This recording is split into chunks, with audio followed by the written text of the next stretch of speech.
Au tout début, c'est bien connu. Il y a la semence déposée par l'homme dans le ventre de la femme.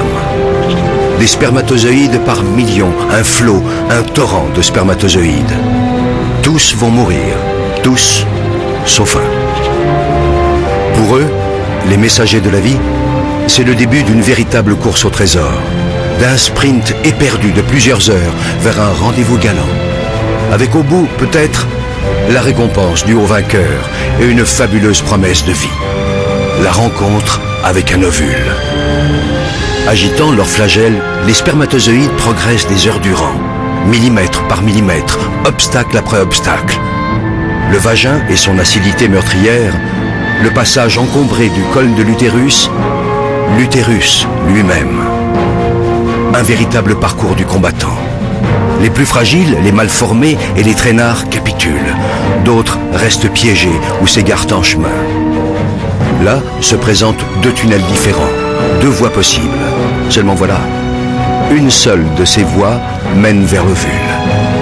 Dans cette course effrénée à la vie, il n'y a pas que l'énergie qui compte. Le hasard et la chance ont eux aussi leur mot à dire. De puissants courants freinent leur navigation.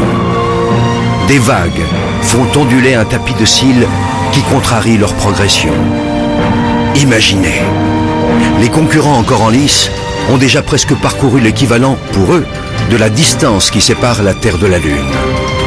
Et pourtant, l'irrépressible force de la vie les pousse sans cesse vers l'avant.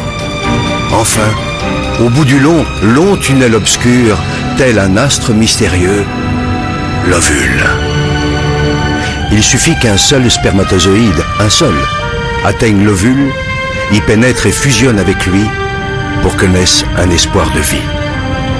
Chacun de ces millions de spermatozoïdes porte en lui son secret. C'est à ce moment-là que se joue la loterie de l'existence. Ils ne sont désormais qu'une centaine à explorer la surface de l'ovule. Quelques-uns seulement parviennent à se faufiler jusqu'à la capsule, formidable armure protectrice. Dernière agitation, ultime frénésie, soudain l'un d'entre eux finit par trouver la voie. Ça y est, c'est lui, le seul, l'unique. Aussitôt percé, la carapace durcit et les autres spermatozoïdes se heurtent à une barrière infranchissable. Pour eux, le voyage est terminé. Si près du but.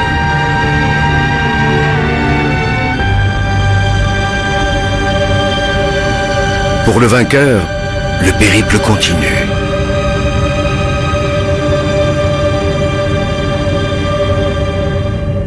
Il perd son flagelle, devenu inutile, et libère son trésor. Le patrimoine génétique de Manu s'unit à celui de Barbara. De cette union va naître une cellule unique au monde.